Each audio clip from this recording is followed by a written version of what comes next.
Assalamualaikum warahmatullahi wabarakatuh. Salam sejahtera buat Sobat Lin Whitening dimanapun berada. Oke, Bim akan lanjutkan cerita Yechen-nya. Tapi seperti biasa, bantu tekan tombol like dan berkomentar juga. Terima kasih sesudah dan sebelumnya. Oke, terima kasih yang masih setia bersama Mimin. Ya, oke, kita lanjutkan saja ceritanya. Gas. Bab 2151 sampai bab 2155. Dalam pandangan Yechen, syarat pertama agar sebuah keluarga bisa sejahtera adalah kesatuan internal. Keuntungan terbesar dari persatuan adalah dapat menghindari gesekan internal semaksimal mungkin dan menggunakan seluruh energi keluarga untuk melakukan pekerjaan yang bermanfaat. Dalam hal ini, meskipun keluarga tersebut adalah petani miskin yang membelakangi langit, keluarga ini pasti akan mempertahankan tren peningkatan. Namun, jika terjadi perpecahan dan konfrontasi dalam keluarga, sebagian besar energi akan terkuras dalam pergulatan internal.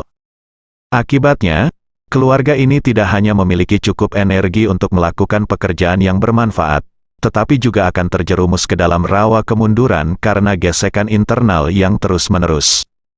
Jika kita terus mengkonsumsi banyak secara internal, bahkan kekayaan keluarga senilai $1 triliun suatu hari nanti akan habis. Oleh karena itu, Yechen mengingatkan Fei Kexin bahwa dia harus mengawasi keluarga Fei dan memastikan bahwa mereka dapat mengikutinya. Setelah masalah ditemukan, dia tidak boleh berbelas kasihan dan menghentikannya sesegera mungkin. Fei Kexin secara alami memahami apa yang dimaksud Yechen, dan mengangguk berulang kali, "Jangan khawatir, Tuan Ye, saya pasti akan lebih memperhatikan." Melihat Fei Kexin tampak sedikit gelisah, Yechen memberinya tatapan memberi semangat. Dia berkata dengan serius, "Setelah Anda menangani masalah Fei Haoyang, keluarga Fei pasti akan jatuh ke titik terendah yang belum pernah terjadi sebelumnya karena kejadian ini, tapi saya yakin kemampuan Anda pasti akan membawa keluarga Fei keluar dari titik terendah." Fei Kexin berkata dengan penuh syukur. "Terima kasih, Tuan Ye. Atas dorongan Anda, saya akan melakukan yang terbaik untuk membantu keluarga Fei melewati masa sulit secepat mungkin." Setelah mengatakan itu, dia berhenti sebentar, menatap Yechen dengan mata panas, dan berkata tanpa berpikir keluar, "Di masa depan, jika Tuan Ye memiliki permintaan untuk keluarga Fei, tanyakan saja, dan tidak ada seorang pun di keluarga Fei yang berani untuk tidak menaatinya." Yechen mengangguk dan berkata, "Jika perlu, saya tidak akan melakukannya sopan padamu." Setelah itu, dia melihat Yuan Zixu di sebelah lelaki tua itu.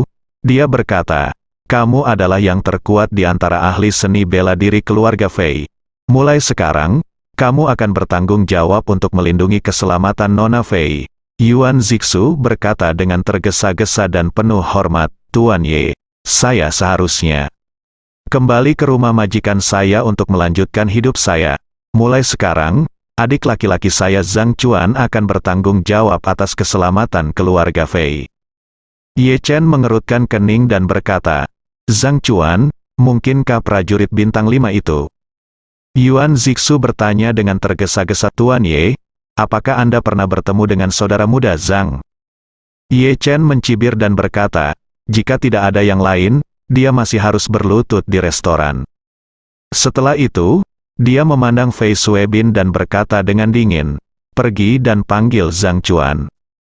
Fei Suebin tidak berani untuk tidak patuh dan berkata dengan cepat, "Tuan Ye, tunggu sebentar-sebentar, aku akan segera meneleponmu." Segera, Fei Suebin datang bersama Zhang Chuan, yang kakinya terayun. Saat ini, Zhang Chuan memiliki noda putih besar di antara selangkangan kakinya, disertai dengan bau yang tidak sedap. Sekilas orang dapat menebak bahwa urinnya mengandung alkali setelah kencing di celana. Begitu Zhang Chuan melihat Yechen, dia tidak bisa menahan diri untuk tidak berlutut di tanah dan tersedak, "Tuan Ye, saya telah berlutut di restoran atas perintah Anda dan belum bangun sejenak. Saya mohon, demi kesetiaan saya, izinkan saya apakah tingkat kultivasi Anda sudah pulih?" Saat dia mengatakan itu, dia menangis tak terkendali. Kultivasi selama puluhan tahun musnah dalam sekejap. Pukulan semacam ini merupakan bencana yang menghancurkan bagi Zhang Chuan. Oleh karena itu, Selama dia bisa mendapatkan kembali kultivasinya, dia bersedia melakukan apapun yang diminta. Yuan Zixu tidak menyangka adik laki-lakinya yang bersemangat tinggi akan menjadi seperti ini setelah tidak bertemu dengannya selama setengah bulan. Dia segera terkejut saat mengetahui bahwa saat ini, Zhang Chuan tidak lagi memiliki jejak kultivasi apapun di tubuhnya, dan dia tampaknya telah menjadi orang biasa. Ini mengejutkannya dan berseru, "Saudara muda Zhang, ada apa denganmu?" Semua perhatian Zhang Chuan tertuju pada Ye Chen, dan tiba-tiba dia mendengar Yuan Zixu berbicara, dan kemudian dia menyadari bahwa kakak laki-lakinya telah kembali. Jadi dia segera menangis seperti anak yang dirugikan saat bertemu orang tuanya, Yuan Zixu. "Kakak senior, kamu akhirnya kembali, kakak senior Yuan." Yuan Zixu buru-buru melangkah maju, mendukungnya, dan berkata dengan sedih, "Saudara muda Zhang, mengapa kultivasimu hilang?" Zhang Chuan berkata dengan menyesal, "Kakak senior, saya tidak tahu, tetapi pada siang hari ini, Tuan Ye datang ke rumah untuk jamuan makan. Saya buta dan cuek, dan bertindak arogan di depan Tuan Ye. Tuan Ye merusak kultivasi saya dan membuat saya berlutut di restoran sampai sekarang." Kata kemudian, dia tiba-tiba teringat sesuatu dan berseru, "Kakak senior, Tuan Ye berkata bahwa seseorang akan datang untuk memberiku pelajaran untuknya nanti. Seharusnya kamu, kakak senior." Yuan Zixu terkejut. Dia tahu bahwa Ye Chen sangat kuat dan tak terduga. Tetapi dia tidak menyangka bahwa Ye Chen akan langsung menghancurkan semua budidaya Zhang Chuan. Apa yang membuatnya semakin sulit dipercaya adalah meskipun Zhang Chuan telah kehilangan kultivasinya, meridiannya masih utuh dan tidak ada tanda-tanda kerusakan atau pemborosan, yang berarti bahwa kultivasi Zhang Chuan tidak dihancurkan dengan kejam. Ini saja membuat ekspresi Yuan Zixu menjadi kaku. Sebenarnya tidak sulit untuk menghancurkan kultivasi seseorang dengan kejam. Selama dia bukan lawan Anda bisa mengalahkannya dan menghancurkan semua meridiannya dengan keras pada saat yang bersamaan. Ini setara dengan mematahkan tendon dan paha belakang tangan seseorang, sederhana dan kasar. Namun, metode Ye Chen bahkan lebih aneh lagi.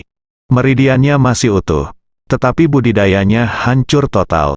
Hal ini memberi Yuan Zixu perasaan seolah-olah Ye Chen telah menggunakan semacam kekuatan untuk sepenuhnya menyegel budidaya Zhang Chuan. Jika Ye Chen benar-benar memiliki kekuatan seperti ini, maka dia tidak lagi berada pada level yang sama dengan para pejuang di dunia. Memikirkan hal ini, dia sangat terkejut. Di saat yang sama, dia juga secara tidak sadar ingin memohon belas kasihan kepada adik laki-lakinya yang malang. Namun, ketika dia memikirkan kata-kata Zhang Chuan barusan, dia segera menyadari bahwa karena Ye Chen memintanya untuk memberi pelajaran pada saudara muda Zhang, dia tidak bisa langsung memohon kepada Ye Chen.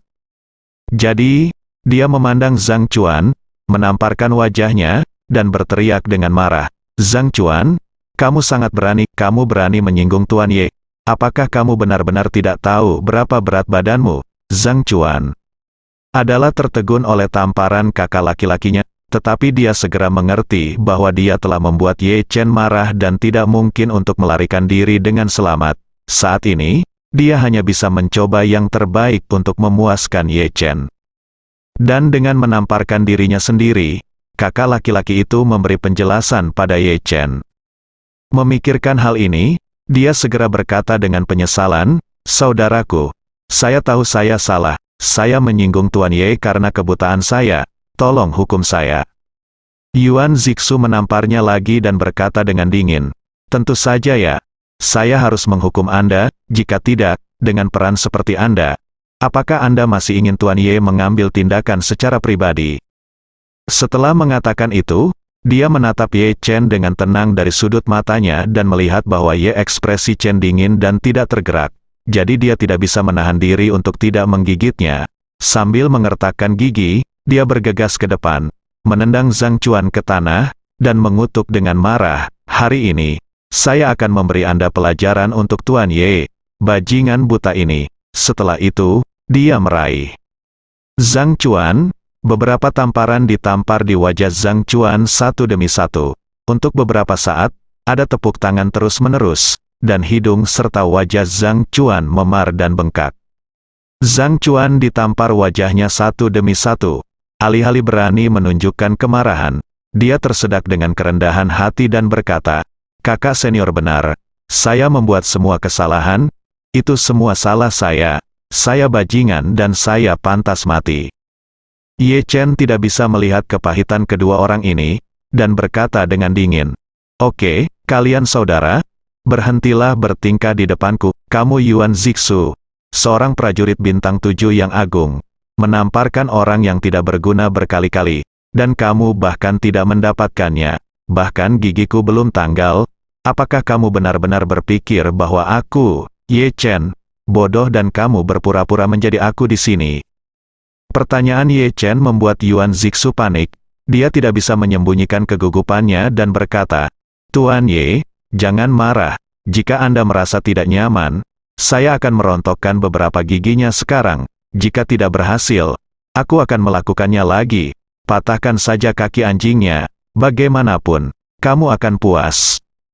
Ye Chen melambaikan tangannya dan berkata dengan tenang, "Tidak perlu, dia baru saja menabrakku di siang, saya membuatnya berlutut di restoran sampai sekarang, dia pasti menyadari kesalahannya." Setelah mendengar ini, Zhang Chuan segera berlutut di tanah dan berkata dengan penuh rasa hormat, "Tuan Ye, saya benar-benar tahu bahwa saya salah, mohon lebih mulia." Ye Chen mengangguk dan berkata dengan tenang, "Saya tidak bisa lagi melakukannya, saya akan meminta pertanggungjawaban Anda atas kesalahan Anda." Setelah Zhang Chuan mendengar ini, dia sangat bersemangat, dia segera berlutut di atas tanah dan bersujud, berteriak keras, "Terima kasih, Tuan Ye, atas kemurahan hati Anda, terima kasih." Ye Chen berkata dengan ringan, "Anda tidak perlu terlalu ingin berterima kasih kepada saya. Saya benar-benar menang, saya tidak akan mengejar Anda untuk apapun lagi. Tetapi saya tidak akan membantu Anda memulihkan kultivasi Anda, karena ini adalah harga yang harus Anda bayar atas kesalahan yang Anda buat." Ekspresi Zhang Chuan Yuan Ben yang sangat bersemangat tiba-tiba berubah pucat. Dia bahkan memohon dengan sedikit air mata, "Tuan Ye, saya telah berlatih seni bela diri sejak saya masih kecil. Saya telah berlatih keras selama beberapa dekade sebelum saya mencapai prestasi kecil ini hari ini.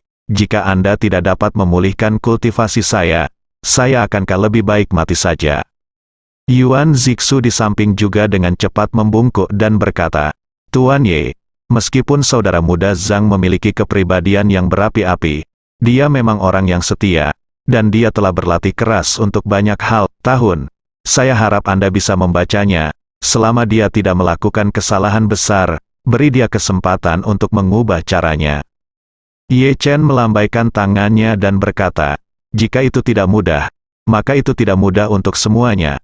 Apakah menurutmu hidup Fei Hao yang begitu baik? Apakah mudah? Bukankah dia sudah makan satu gigitan selama lebih dari 20 tahun? Mungkinkah ini juga menjadi alasan untuk memaafkannya?" Yuan Zixu langsung terdiam. Zhang Chuan hampir pingsan, baginya, jika budidayanya tidak dapat dipulihkan, hidupnya pada dasarnya akan sia-sia. Namun, Yuan Zixu tidak lagi berani memohon kepada Ye Chen atas namanya. Bagaimanapun, Yuan Zixu sendiri tidak memiliki persahabatan dengan Ye Chen, dan perkataannya tidak berarti apa-apa di depan Ye Chen. Pada saat ini, Ye Chen tiba-tiba teringat sesuatu, memandang Yuan Zixu, dan bertanya, "Sebelumnya ada seorang pria bernama Luo, dia pasti dari sekolahmu, kan?" Yuan Zixu langsung terkejut dan berkata, "Itu kakak muda Luo yang merupakan anggota keluarga Luo. Dia menghilang di Jinling sebelumnya. Apakah dia ada di tangan Anda, Tuan Ye?" Ekspresi Fei Kexin di samping tidak banyak berubah, karena dia sudah menduga Luo Jiacheng pasti berada di tangan Ye Chen. Jadi saya tidak menyebutkan masalah ini kepada Ye Chen karena saya benar-benar tidak dapat menemukan kesempatan yang cocok untuk berbicara. Saat ini, Ye Chen berkata dengan tenang, "Dia memang ada di tanganku. Jika aku mengingatnya dengan benar, kekuatannya tampaknya sedikit lebih buruk darimu, tapi sedikit lebih kuat dari Zhang Chuan itu." Yuan Zixu tidak dapat menyembunyikan keterkejutannya. Dia mengangguk dan berkata, "Itu benar, kakak muda Luo telah menembus ke level prajurit bintang 6. Awalnya, dia akan menggantikanku dan terus melayani keluarga Fei. Aku ingin tahu di mana dia menyinggung Tuan Ye. Ye Chen tersenyum tipis. Bukannya aku tersinggung. Hanya saja Nona Fei sedang memutar otak untuk menyelidikiku di Jinling saat itu.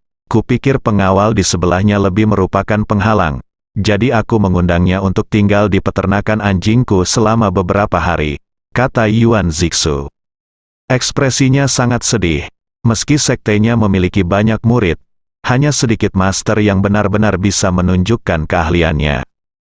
Dia, Luo Jiacheng, dan Zhang Chuan hampir setengah, atau bahkan lebih dari setengah, master di sekte tersebut.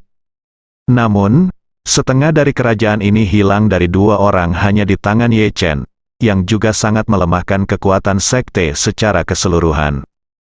Memikirkan hal ini, Yuan Zixu hanya bisa menahan diri dan berkata, Tuan Ye, kedua adik laki-laki saya ini adalah andalan sekte ini.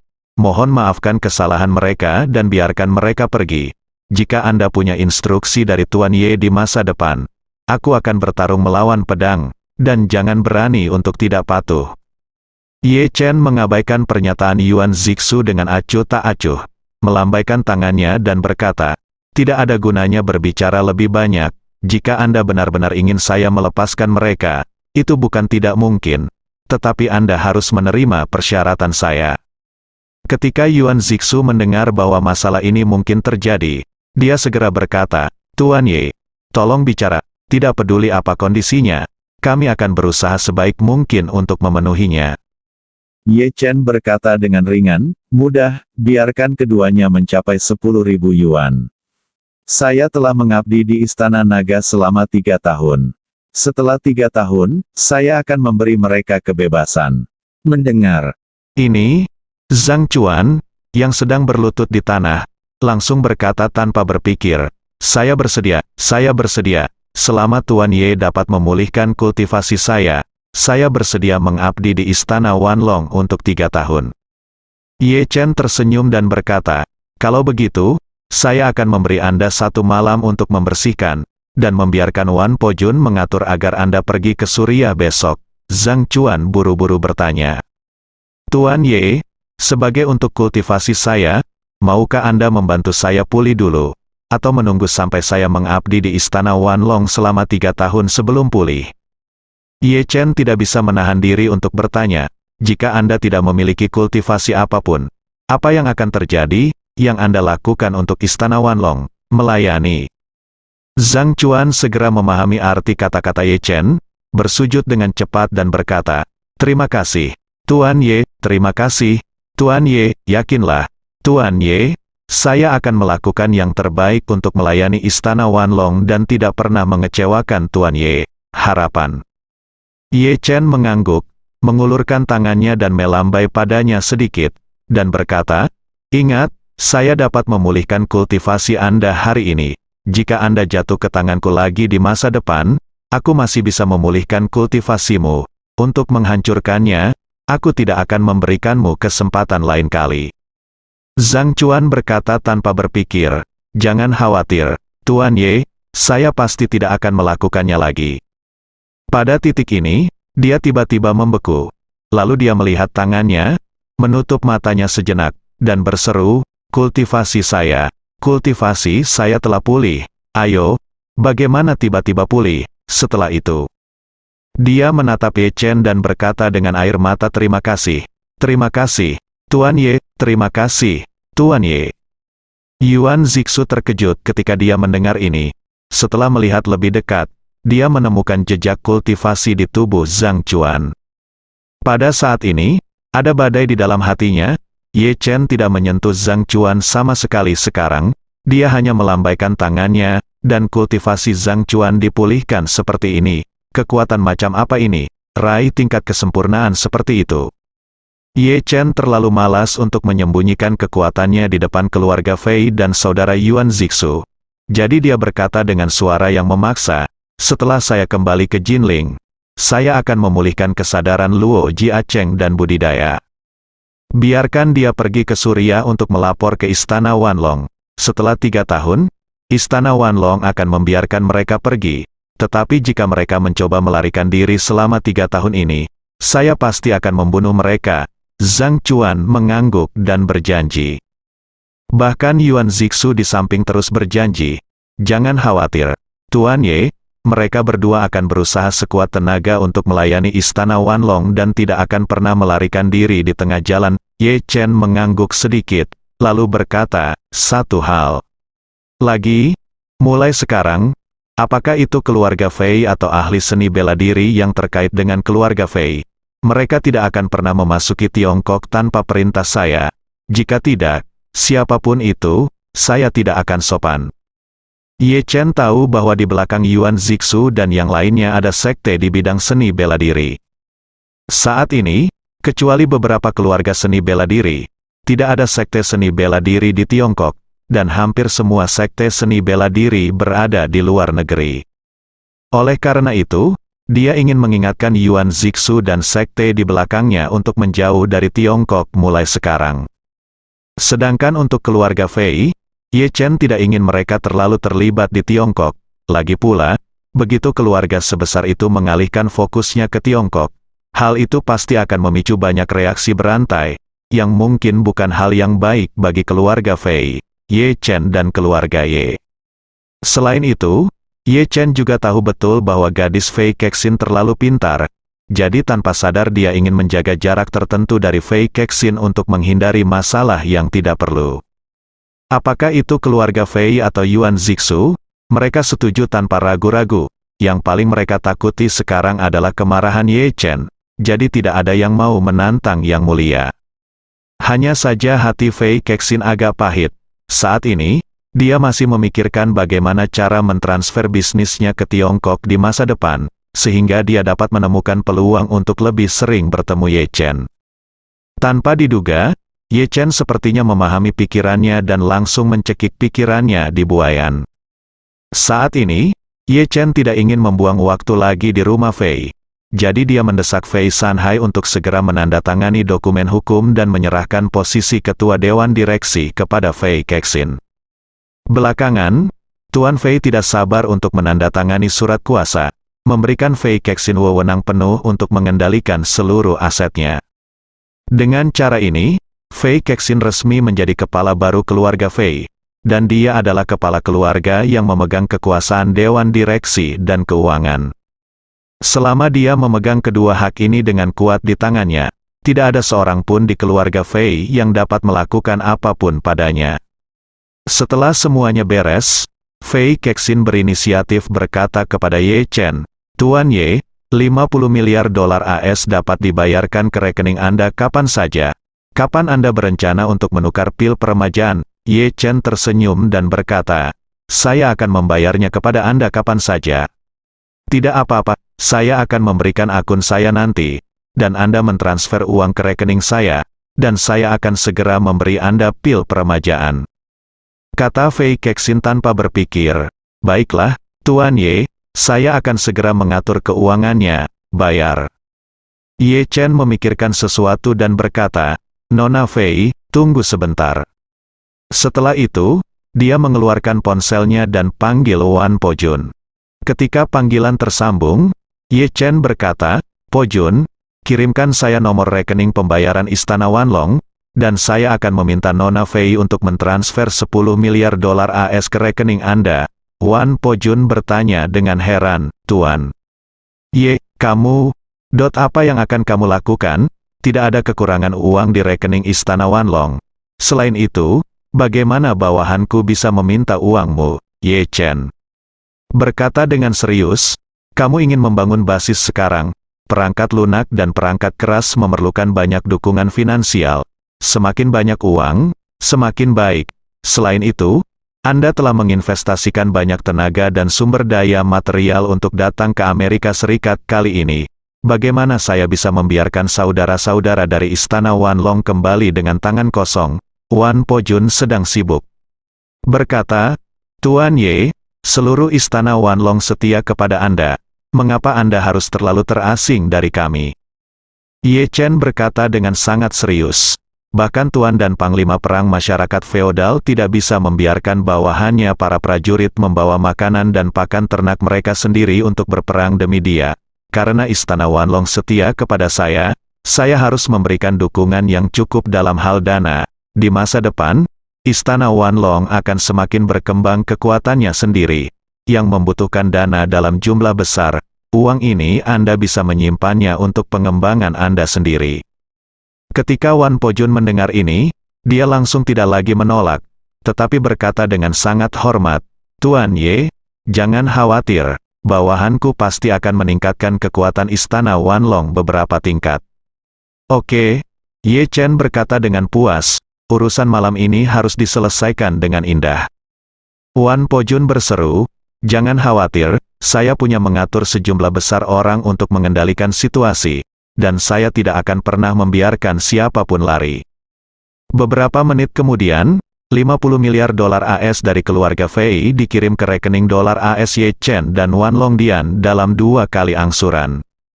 Di antaranya, Ye Chen menyumbang 40 miliar dan Istana Wanlong menyumbang 10 miliar. Jumlah uang ini tidak berarti apa-apa bagi Ye Chen, tetapi bagi Istana Wanlong, ini adalah dana pembangunan yang sangat melimpah. Semula Istana Wanlong banyak melakukan pengorbanan fungsional demi menghemat anggaran dalam rencana pembangunan pangkalan. Namun dengan uang tersebut, pangkalan Istana Wanlong bisa dibangun sesuai standar tertinggi. Mungkin tidak butuh waktu lama. Istana Wanlong bisa menjadi organisasi tentara bayaran terbesar dan terkuat di dunia. Ye Chen yang menerima uang tersebut juga menepati janjinya, mengeluarkan pil peremajaan dan membaginya menjadi 4 bagian di depan Fei Jianzong. Fei Jianzong memandang pil peremajaan dengan mata penuh harapan, dan dia ingin melompat keluar dari rongga matanya untuk menerima pil yang dia impikan. Anggota keluarga Fei yang lain menatap dengan mata terbelalak. Mereka semua telah mendengar tentang efek ajaib dari pil peremajaan, dan sekarang mereka semua ingin melihat dengan mata kepala sendiri apakah pil ini benar-benar ajaib. Setelah Ye Chen membagi pil peremajaan, dia menyimpan 3 di antaranya, menyerahkan sisanya kepada Fei Kexin, dan berkata, "Nona Fei, sekarang 1/4 dari pil peremajaan ini milik Anda. Cara menggunakannya sepenuhnya terserah Anda." Kebijaksanaan. Fei Kexin berkata dengan penuh rasa terima kasih, "Terima kasih, Tuan Ye." Setelah mengatakan itu, dia berbalik, menatap kakeknya Fei Jianzong, dan meminum pil peremajaan tanpa ragu-ragu. Dia menyerahkannya kepada kakek dan berkata dengan hormat, "Kakek, kamu adalah akar dari keluarga Fei.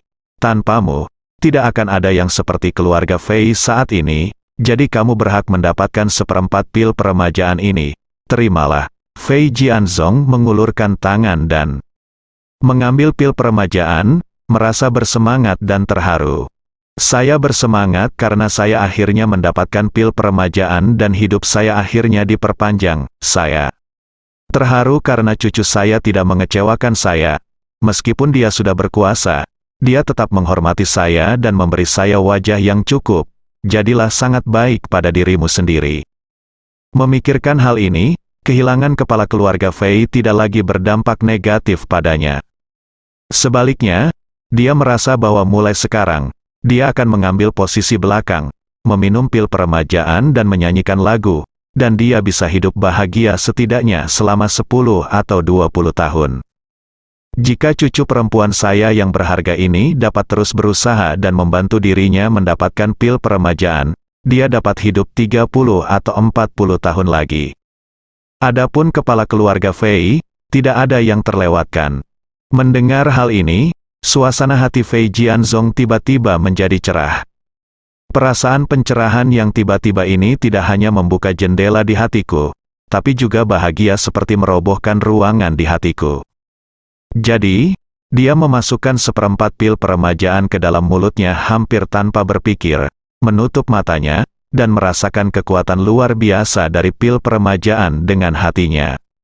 Meski hanya 1/4 pil, efek pengobatannya masih sangat jelas.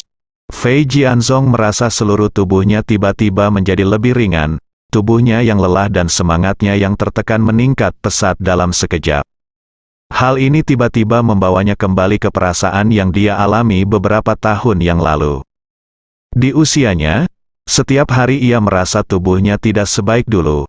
Oleh karena itu, mendapatkan kembali masa mudanya beberapa tahun sekaligus memungkinkan Fei Jianzong mendapatkan kembali banyak kulit, semangat, dan kekuatan fisiknya dalam sekejap.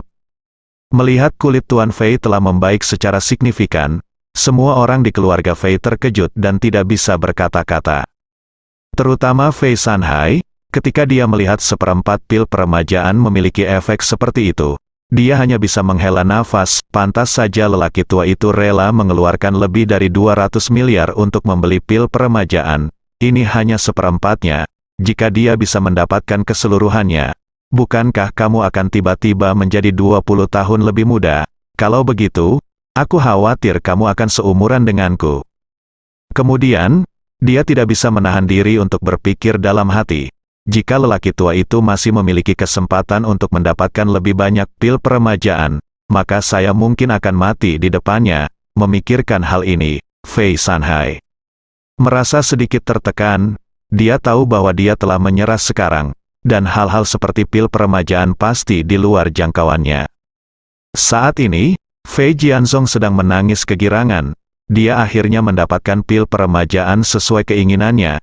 Dalam beberapa tahun berikutnya, dia tidak perlu lagi khawatir akan kematian yang menimpanya. Dia sangat gembira sehingga dia menangis dalam diam untuk waktu yang lama sebelum dia membuka matanya dan menatap Ye Chen.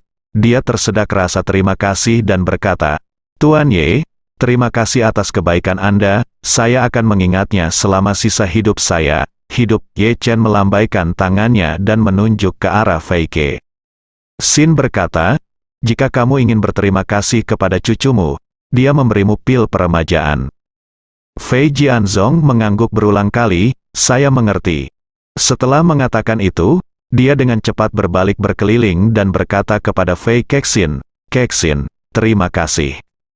Fei Kexin berkata dengan tergesa-gesa, "Kakek, apa yang kamu bicarakan? Ini semua adalah kewajiban saya." Fei Jianzong hanya bisa menghela nafas, "Bagus nak. Kakek benar-benar tidak mencintaimu dengan sia-sia." Ye Chen melihat waktu saat ini dan berkata, "Ini sudah larut. Aku harus kembali ke Providence. Kalian harus menyelesaikannya secara internal malam ini, dan tunggu sampai besok pagi untuk mengumumkannya secara resmi ke seluruh masyarakat. Saya akan mengumumkannya di TV. Saya menunggu di depan pesawat untuk melihat penampilan Anda." Setelah beberapa saat, seluruh keluarga Fei, dipimpin oleh Fei Jianzong dan Fei Kexin, keluar dari villa keluarga Fei dan dengan hormat mengirim Ye Chen keluar. Saat ini, sebuah helikopter sudah lama menunggu di halaman luar pintu. Dikelilingi oleh keluarga Fei, Ye Chen datang ke helikopter, berbalik dan berkata kepada Fei Kexin, "Oke, pergi dan lakukan urusanmu sendiri." Fei Kexin mengangguk ringan dan berkata dengan hormat, "Tuan Ye, perjalanan Anda aman." Ye Chen memandangnya dan berbisik, "Nona Fei, saya akan meminta Wan Po Jun meninggalkan sejumlah tenaga untuk membantu Anda melewati masa transisi ini. Anda juga harus waspada terhadap orang yang datang dari dalam keluarga Fei. Meskipun anjing dapat menggigit orang, mereka masih sangat berguna jika bisa dijinakkan." Fei Kexin sangat berterima kasih dan berkata dengan serius, "Terima kasih, Tuan Ye, saya pasti akan memperhatikannya." Ye Chen mengangguk sedikit, dia tersenyum dan berkata, "Kalau begitu, aku akan pergi dulu, hubungi aku jika kamu butuh sesuatu." Setelah mengatakan itu, Ye Chen melangkah ke helikopter. Segera setelah itu, di tengah keengganan Fei Kexin dan penjelasan keluarga Fei, helikopter perlahan lepas landas dan terbang menuju timur laut. Begitu Ye Chen pergi, banyak anggota keluarga Fei akhirnya menghela nafas lega. Pada saat ini, Fei Sanhai juga merasa seperti selamat dari bencana. Seluruh tubuhnya langsung rileks, dan dia sepertinya telah menghabiskan seluruh kekuatannya. Hal yang sama berlaku untuk putranya Fei Suebin. Saat ini, mereka hampir melupakan kematian Fei Haoyang dan bersyukur masih bisa bertahan. Center Fei Jian juga dipenuhi dengan emosi. Meskipun ia gagal mendapatkan kembali posisinya sebagai kepala keluarga Fei hari ini, ia mendapatkan pil peremajaan yang paling ia rindukan, sehingga akhir dari masalah ini dapat digambarkan sebagai yang sangat memuaskan bagi dia. Baginya, tidak ada yang lebih penting daripada pil peremajaan. Kematian Fei Haoyang sekarang bukan urusannya, lagi pula, sampai batas tertentu, dia masih perlu berterima kasih kepada Fei Haoyang. Jika dia tidak menyinggung Ye Chen, dia tidak akan memiliki kesempatan untuk kembali ke New York, apalagi dapatkan pil peremajaan Ye Chen. Yang paling dirindukan Fei Kexin saat ini adalah orang tuanya. Jadi dia segera bertanya kepada pamannya Fei Sanhai, di mana orang tua dan keluargaku sekarang? Ekspresi Fei Sanhai menegang dan dia dengan cepat berkata, Kexin, ayahmu ibu, mereka telah pindah dari keluarga Fei sebelumnya. Jika saya ingat dengan benar, mereka seharusnya pergi ke Miami, di mana ayahmu memiliki villa tepi laut, dan mereka semua pergi ke sana untuk berlibur.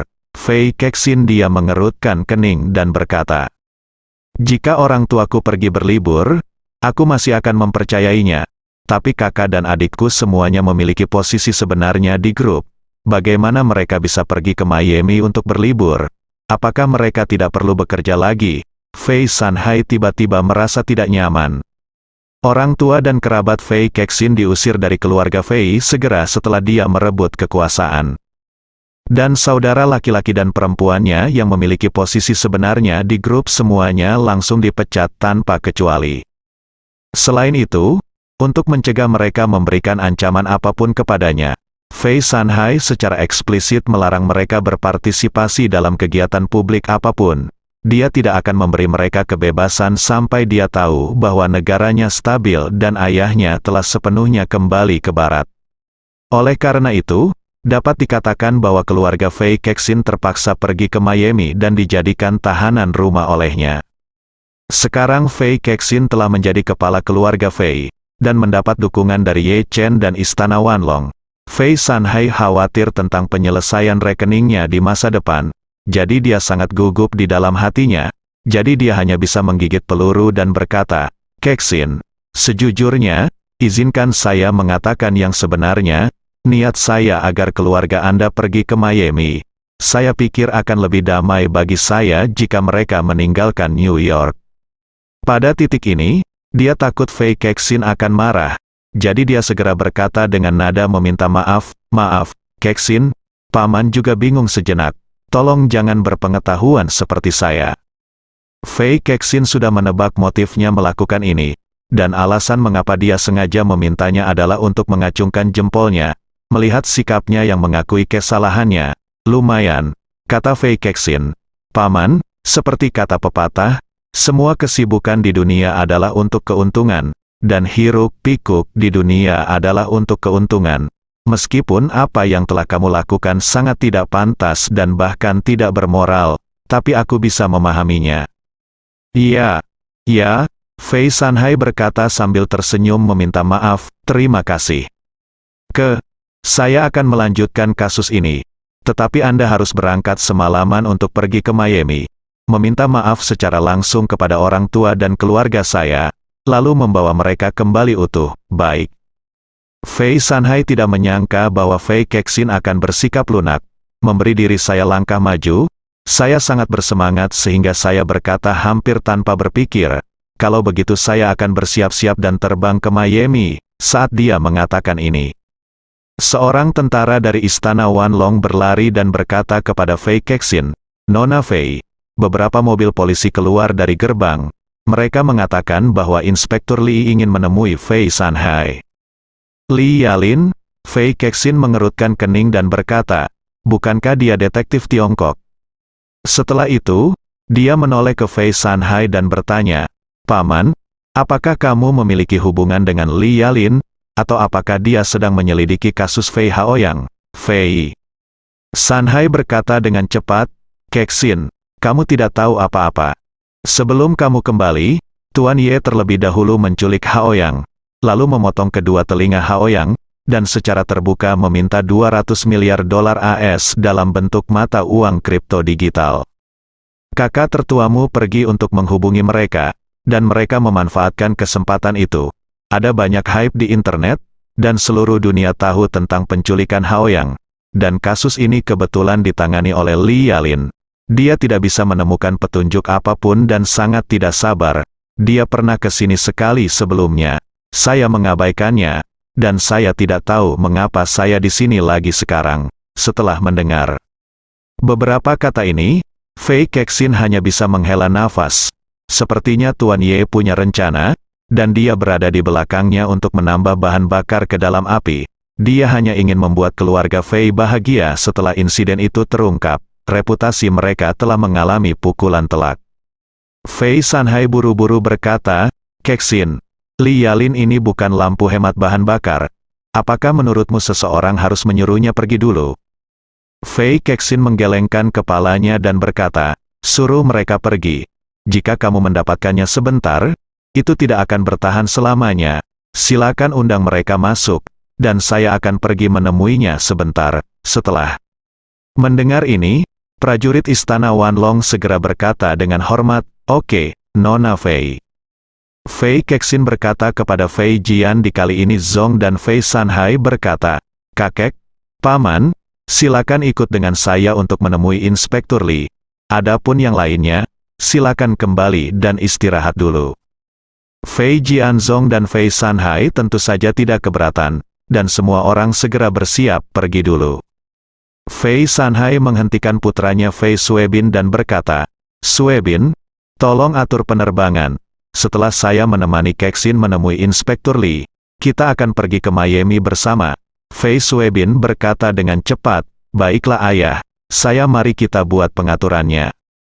Sesaat kemudian, beberapa mobil polisi melaju ke Fei Manor dari pintu masuk utama. Mobil-mobil ini sampai ke pintu utama villa dan dipimpin oleh seorang prajurit istana Wanlong, berjalan ke ruang resepsi. Begitu dia memasuki aula, Li Yalin memandang Fei Sanhai dan berseru, "Tuan Fei, hanya ada 48 jam tersisa sebelum para penculik pergi. Apakah Anda memiliki petunjuk untuk melakukan sinkronisasi dengan saya?" Begitu dia selesai berbicara, Li Yalin tiba-tiba, dia melihat Fei Jianzong duduk di sebelah Fei Sanhai. Namun, Fei Jianzong tampak lebih muda dari terakhir kali dia melihatnya, jadi dia tidak mengenalinya pada awalnya. Ketika dia mengenali Fei Jianzong, dia tertegun dan berseru, "Fei, Tuan Fei, kapan kamu kembali?" Sebagai seorang detektif Tiongkok tingkat tinggi di New York, Li Yalin tentu saja sangat akrab dengan Fei Jianzong. Selain itu, dia juga mengetahui kisah dalam perebutan kekuasaan keluarga Fei sebelumnya. Dia tahu bahwa Fei Jianzong telah direbut oleh putranya Fei Sanhai, dan dia bahkan mendengar bahwa Fei Sanhai menyebarkan rahasia untuk membeli kepala Fei Jianzong. Namun, dia tidak pernah menyangka saat ini, Fei Jianzong akan duduk di samping Fei Sanhai dengan aman. Hal ini membuatnya tidak dapat memahami apa yang terjadi di sini.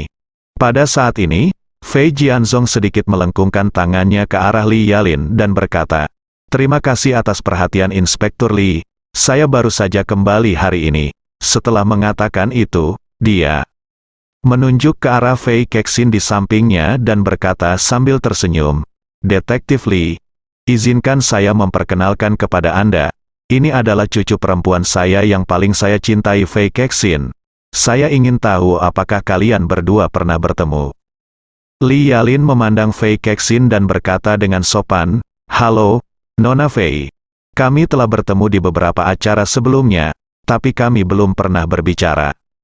Fei Kexin juga berkata dengan penuh hormat, "Inspektur Li, saya sudah lama mengagumi nama Anda, tetapi saya tidak pernah memiliki kesempatan untuk mengenal Anda."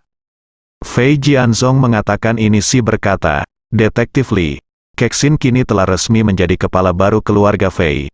Mulai sekarang, dia akan mengambil keputusan akhir atas seluruh keluarga Fei. Jika Anda punya sesuatu, katakan saja langsung padanya." Li Yalin bahkan lebih kaget saat mendengar ini. Kemampuan Fei Jianzong untuk kembali ke Amerika Serikat dengan aman mengejutkannya. Bagaimanapun, menurutnya, sejak Fei Sanhai berhasil merebut kekuasaan, dia memiliki kekuatan yang cukup untuk membuat Fei Jianzhong tidak mungkin kembali ke Amerika hidup-hidup. Oleh karena itu, sungguh luar biasa bahwa Fei Jianzhong dapat kembali hidup-hidup, tetapi yang lebih aneh dan bahkan aneh lagi adalah Fei Sanhai akan menyerahkan posisi kepala keluarga yang akhirnya dia rebut kepada Fei Kexin. Bayangkan saja, siapa yang begitu bodoh hingga menyerahkan kekuatan yang baru saja direnggutnya begitu saja. Oleh karena itu, ia merasa satu-satunya kemungkinan adalah Fei Sanhai terpaksa melepaskan posisinya sebagai kepala keluarga. Namun hal ini membuatnya semakin bingung. Kekuasaan Tuan Fei telah dirampas, dan dia bahkan ingin melakukan segala kemungkinan untuk menghindari perburuan.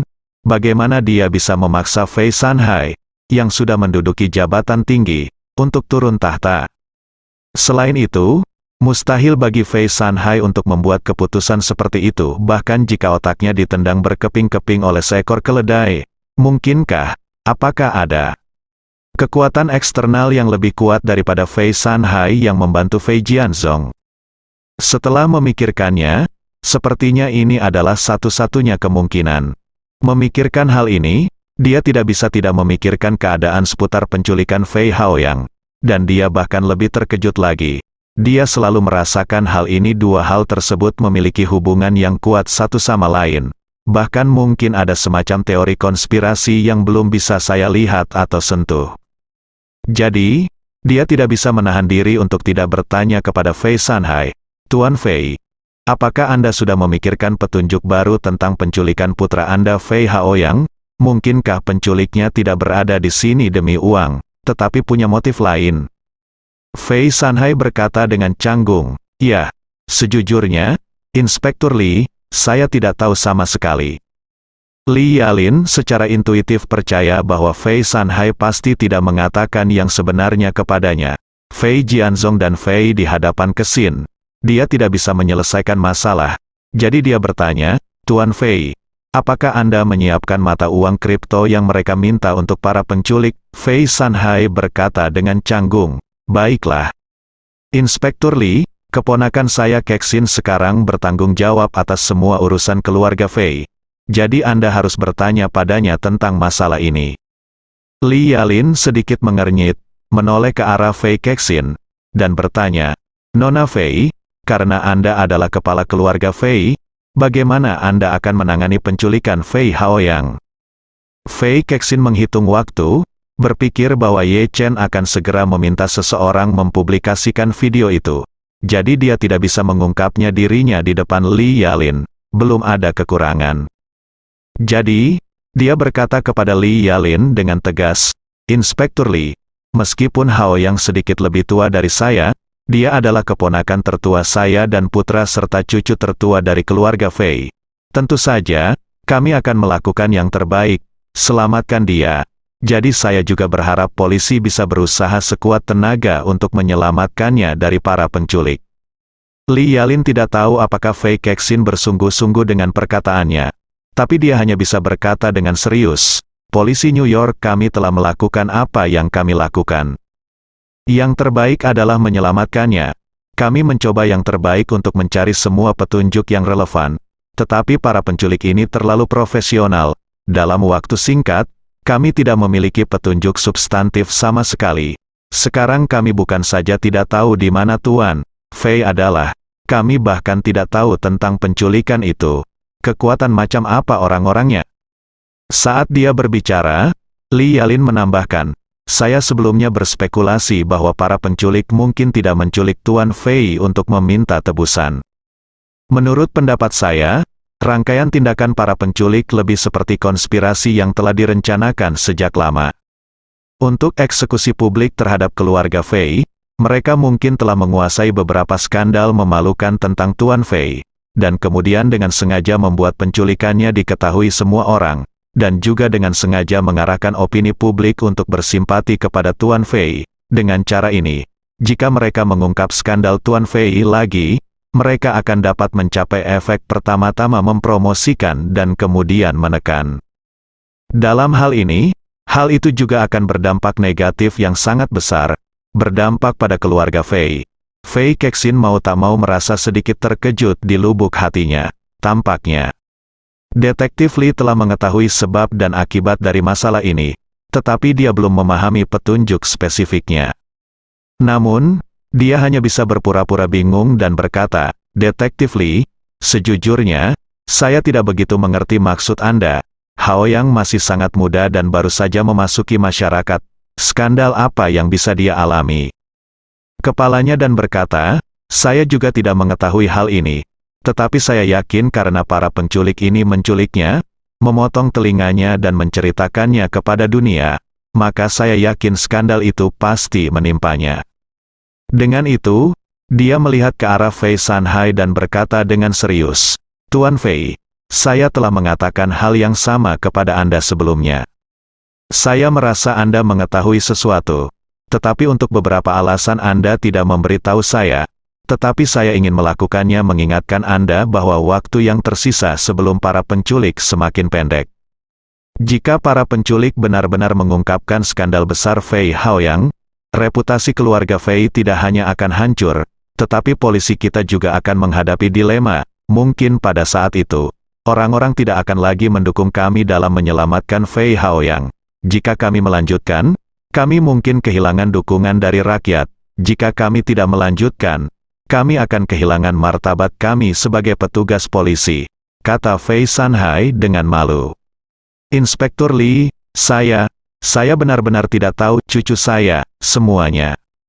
Pada titik ini, Fei Sanhai merasa sedikit malu untuk mengatakan apapun. Dia awalnya ingin mengatakan bahwa cucunya sangat baik dalam segala aspek dan sama sekali tidak akan ada skandal. Namun, pikirannya tidak bisa tidak mengingat perilaku hewan Fei Haoyang yang tidak manusiawi dalam video tersebut, yang membuatnya kehilangan keberanian untuk terus berbohong. Dia merasa jika dia mengatakan bahwa Fei Haoyang sangat baik dalam segala aspek di depan orang lain saat ini, gadis-gadis yang mati di tangan Fei Haoyang pasti akan berubah menjadi hantu mematikan dan membalas dendam padanya. Li Yalin melihat bahwa dia tiba-tiba menjadi canggung dan tidak dapat menahan diri untuk bertanya, "Tuan Fei, apa yang ingin Anda katakan?" Fei Sanhai menghindari matanya dan berkata dengan berani, Saya ingin mengatakan, Haoyang, wah, kamu benar-benar hebat." Kata "luar biasa" ada di bibir Fei Sanhai saat ini. Tapi dia tidak bisa mengucapkan dua kata ini bahkan jika dia mati. Tepat ketika dia kesulitan dengan dua kata ini, seorang polisi bergegas masuk dan berkata dengan panik, "Detektif, sesuatu yang besar terjadi." Bersambung.